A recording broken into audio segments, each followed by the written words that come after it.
What's going on, guys? Today I'm back with another H.A.T format replay review for you guys. If you're interested in sending in your H.A.T format replays, you can go down to the video description and find all the information on how to go about sending those in.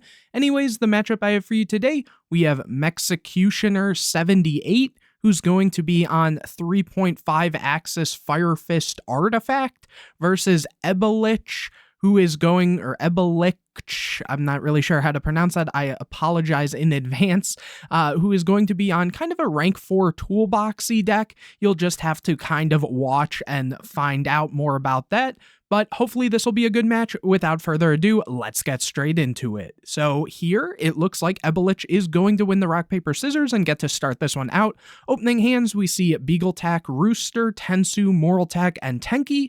And on the other side, we see Tin Goldfish, Bottomless, Ice Hand, Mirror Force, and Kagado Kage. And Ebelich here will get a draw for turn, getting a copy of Max C. Here, they're going to just set the copy of Ice Hand and set one back row, holding the Mirror Force, and over to Mexecutioner, who draws for turn, gets a copy of Dark Hole, and starts by activating Tenki, adding a copy of Bear, and then after that, normal summoning the Bear, but that is going to be met with Bottomless. After that, we will see Tensu activated, additional summoning the copy of Rooster, and using the effect, swapping out the Tenki for another copy of Tenki, which will be set, going to battle phase and attacking in. Here, it looks like the Rooster is going to crash with the copy of Ice Hand, given Ice Hand has 1600 and Rooster has 15 plus the extra 100 attack from the Tensu. And after that, we are going to see main phase 2 setting that copy of Beagletack and Moraltack, and over to Ebelich, who gets a copy of Mermail. Here they're going to normal summon the Mermail, getting a copy of Trap Trick Trap Hole Nightmare. After that, we are going to see a overlay here for a copy of Maelstrom, a card that we don't really see very often in H.A.T format. It's basically like a 101 mixed with a Book of Moon in a sense. It says once per turn, you can detach an Xyz material from this card, target a face-up attack position monster your opponent controls, change it to face-down defense position, and if a Jin Xyz monster you control would be destroyed, you can detach an Xyz material from this card instead. So pretty cool, going to battle phase and running over that copy of Rooster before going main phase 2 and setting to back row, back over to Mexecutioner, who gets another copy of Tenki, which isn't great given they do have that set copy, which they are going to go and activate and grab a copy of Spirit. From here, they're going to normal summon Spirit and use the effect, bringing back the copy of Rooster, but that is going to be met with Ebelich chaining that copy of Max C and drawing a copy of DD Crow. So a little late there on the DD Crow, but at the same time, getting some advantage if Mexecutioner wants to actually commit into this board. Here, the Rooster is going to trigger, though, and that is going to be met with the Trap Trick Trap Hole Nightmare. Real quick, though, Spirit, I just want to double check its effect is when this card is normal summoned, you can target a level 3 fire monster with 200 or less defense in your graveyard, special summon that target in defense position, and if you do, monsters you control cannot attack for the rest of this turn except beast warrior type monsters. And then Rooster was triggering since it was special summoned off the effect of a Fire Fist monster, I believe it has to be.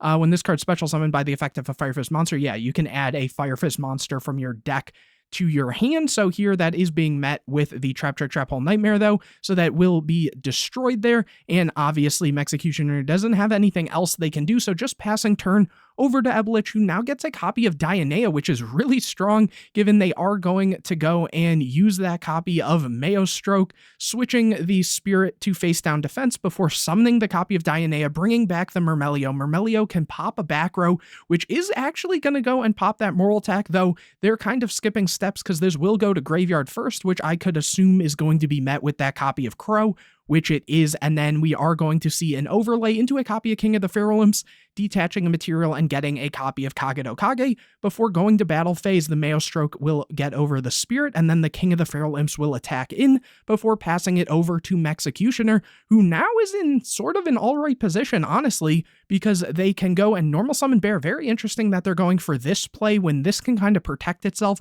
What they could have done is even just Dark Hole. That would clear the King of the Feral Imps, and this Maelstrom would have to detach a material, at which point you can normal summon the Bear, use the effect, and pop this afterwards anyways, and then be able to swing direct. But let's see how they choose to play this out, going and activating the other Tenki to get a copy of Wolfbark. Okay. And then here we are going to see the Bear Gang raid the Tenki to clear the King of the Fairlimps. Then we will see the Tensu, maybe. Oh, nope, it looks like Misclick. So yeah, really holding back there a little bit. It seems kind of strange how they played that out. But anyways, here Ebelich is going to draw for turn, getting a copy of Soul Charge and normal summoning Tin Goldfish. No effect. The Kagedo Kage will be chained to that, however. And then overlaying for a copy of Ragna Zero, which will be able to pop the copy of Bear because obviously it's getting boosted from the Tenki and Tensu. Here, Ebelich gets a copy of Thrasher and then goes battle phase attacking in with both. And that's going to be a lot of damage, and let's see if they can come out of this one, drawing a copy of Vanity's Emptiness for turn, activating the Dark Hole. After that, we are going to see the Wolfbark summoned, using its effect, bringing back the copy of Bear, which is going to have its effects negated, keep that in mind, and then overlaying into a copy of Tiger King, which will be able to set a Fire Formation card, setting a copy of Tenkin. This card's always really cool. I love the art of it. It says activate only during main phase 1. When this card's activated, target one beast warrior type monster you control. During this phase, its effects are negated. Also, it's unaffected by the effects of cards other than this card. This applies even if it leaves the field, and then all beast warrior type monsters you control gain 300 attack. So a pretty cool card. Here we are going to see the Tiger King try to attack in, but that is going to be met with Mirror Force.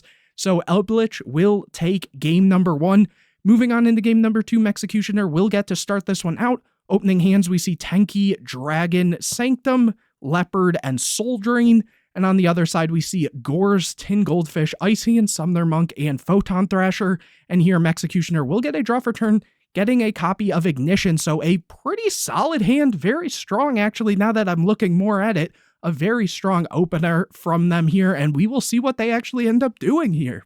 So here, starting out their turn, they're going to start by normal summoning Leopard, tributing it off, and being able to set a copy of Tensu, which it looks like they're just going to activate right away, and then activate Tenki to get a copy of Spirit. So this is the usual 3.5 axis combo, summoning the Spirit, and then being able to bring back the copy of Leopard, and it looks like after that synchro summoning for a copy of the Horse Prince, which will use its effect to special summon a copy of Rooster. Rooster can then trigger, getting a copy of Bear, and then they can cycle through the Tenki into another copy of Tenki before setting 2 back row, holding the copy of Ignition, choosing just to set the copy of Soul Drain and Sanctum. Also a little interesting that they're playing the Soul Drain when they're playing artifacts, but anyways, here Ebelich gets a copy of Dark Hole for turn, which is honestly a really just good card in this situation, activating it right away before special summoning Thrasher and going to battle phase, being able to attack in because it is the only monster they control. But here we are going to see Executioner activate that copy of Sanctum, summoning Moral Attack can then pop the copy of Thrasher.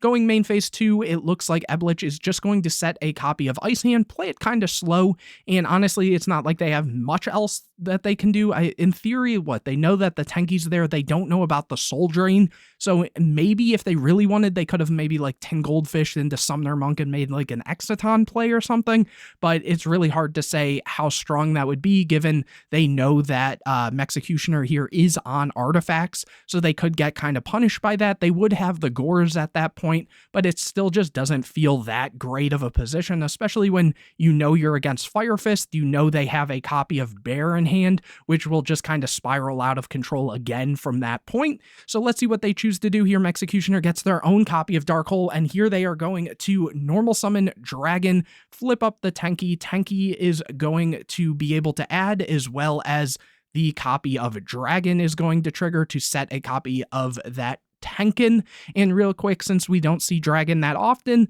on this channel because it's not played that often, it says once per turn if you activate a Fire Formation spell or trap, except during the damage step, you can set a Fire Formation trap directly from your deck, and once per turn you can send 2 face-up Fire Formation spell or traps you control to the graveyard, target 1 Fire Fist monster in your graveyard except Dragon, and special summon it. So it is a very strong card. And so from here, we do see that Tenkin set, and then the Tensu is going to allow them to additional summoning that copy of Bear using the effect getting rid of the Tenki and popping the Ice Hand, which will be able to pop the copy of Soul Drain, which actually, I guess in theory they did they see the hands last game? I don't entirely remember. Maybe flipping that preemptively would have been pretty good there. But anyways, here the Ice Hand is going to float into Fire Hand, and we will see Executioner overlay into a copy of Dweller, detaching a material and running over the Fire Hand, and then we will see the Moral Tax swing in, and the Gores is going to be dropped there, being able to special summon a token with 2100 defense before main phase 2, where we will see the Ignition set, and back over to Eblich, who gets a copy of Bottomless, switching the token to attack and going and running over the copy of Dweller, and then the Gores is going to run over the copy of Moral Tack, main phase 2 setting the copy of Bottomless, and here we do see in end phase Executioner is going to activate that copy of Ignition, popping the Bottomless and setting a copy of Moral Tack before drawing for turn, getting a copy of Beagle Tack. So a little unfortunate there. They probably would have liked to see the Beagle Tack with the Ignition, given currently they don't have a way to proc this. But anyways, they do have the Wolf Bark, which they can summon, and using the effect, bringing back the copy of Bear, overlaying into a copy of Tiger King, so kind of what we saw last time, setting a copy of Tenki, activating Tenki, getting a copy of Bear, and they still do have the additional summon from the Tensu, going for that copy of Bear, using Bear, getting rid of Tenki, popping the Gores, going to battle phase, running over the token, and then running in with the Bear there, and they should be taking a little more damage there. I think the token was at 21, so when this ran over, they only took 100 or... Oh, no, they did actually catch it. Okay, anyways, here the Bear was able to attack in, so that is going to trigger. A little misclick there. Bear does have to set spells, I'm pretty sure. Wait, let me just double check. You can set one fire formation spell. Yeah, so it looks like they probably are out of targets there. We do see 3 Tenki in Grave, and we know that they have the 1 Tensu, so here just sending the Beagle Tack and over to Eblich, who gets a copy of Mermail, normal summoning the copy of Tin Goldfish, special summoning the Mermail. Mermail is going to pop the Beagle Tack. Beagle Tack can then trigger, popping the Moral Tack, and that is going to be the end of game number 2. So moving on into game number 3, we do get to see Eblich start this one out. Opening hands, we see Sanctum, Soul Charge, Moral Tack, Goyoku, and Tenki. So a decently solid hand here. And on the other side, we see Valor, Tin Goldfish, Dimensional Prison, Trap Trick, Shrapple Nightmare, and Ice Hand. And here Eblich will get a draw for turn, getting a copy of MST. From here, we are going to see a kind of slow start, just setting Ice Hand and 2 back row. Again, holding that copy of Dimensional Prison, so rather than just setting everything, here Executioner gets a copy of Moral Tack for turn again. So not really the greatest draw for them here, but they are going to play it slow too, setting 3 back row over to Eblich, or it looks like in end phase, Eblich is actually just going to flip that MST and hitting the copy of Sanctum, which is actually like the best card for them to hit, given, you know, these Moral Tacks are kind of dead, but at the same time, this Sanctum will be able to trigger here to pop a card, which they are going to pop the Ice Hand here, and from there, that is a new chain, so the Ice Hand can pop the Moral Tack and summon a copy of Fire Hand, and the Moral Tack won't be able to summon because it's still Executioner's turn at that point, and from here, they are just going to pass. Eblich gets a copy of Thrasher, which isn't necessarily great here. They can't special it, but they can just play it slow and swing in with the Fire Hand before setting another back row and back over to Executioner, who gets a copy of Dark Hole, so they've really been seeing this card a lot. Here, they are going to be able to clear the Fire Hand, which won't be able to float because there's nothing to pop. The Goyoku is going to lock down the Trap Trick, Trap Hole Nightmare, which won't be able to activate while this is face up on the field. And either way, it didn't have really a chance to activate there. We will see the Tenki activated to grab a copy of Bear. I think they said they're doing it just so they know which one was actually locked down there. I'm not sure if you can put the counters and stuff on set cards. I haven't really looked into that much. But anyways, here, moving ahead, we do see the Bear summoned and then attacking in, but that is going to be met with the Dimensional Prison. So it looks like they are just going to pass it back to Eblich, who gets a copy of Summoner Monk. And from here, they are going to special summon the Thrasher. Keep in mind, again, this is just a placeholder. It's not actually a monster or anything, so they can special this, going to battle phase and attacking for 2100 damage before passing turn. Here, Executioner gets a copy of Leopard, so a pretty solid draw for them here, tributing it off, and it looks like actually on summon, we are going to see Valor. So even if they were to tribute this off, which, let me just see,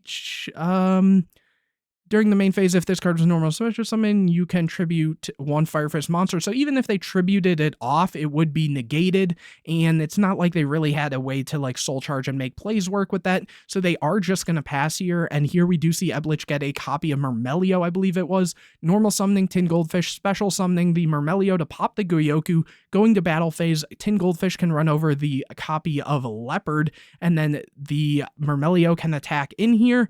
And it looks like they just attacked. Oh, they were doing the damage from the Leopard there. Okay, I was making sure they didn't attack with the Thrasher. Going to main phase 2, overlaying for a copy of King of the Fair Limps, using the effect detaching Thrasher and grabbing a Kagedo Kage. And after that, just passing here, Executioner gets a copy of Dragon, and it looks like they are just going to scoop it up. I guess I'm trying to think if they really had a play. If they soul charge here for the copy of Leopard, they would be able to, is this on the normal or special? If this was normal or special this turn, you contribute it to get an additional summon.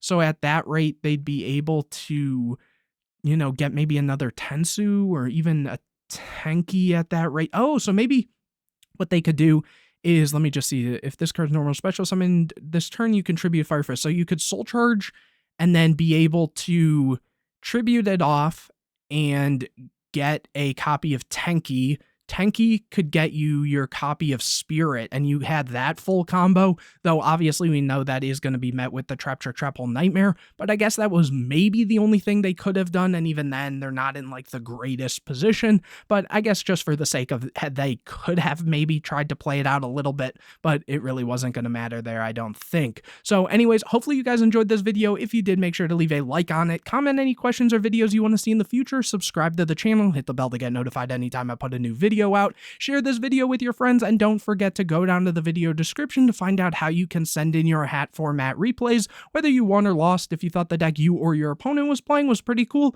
feel free to send that in. I'm sure a lot of people would love to see it. But anyways, guys, I will see you in the next video.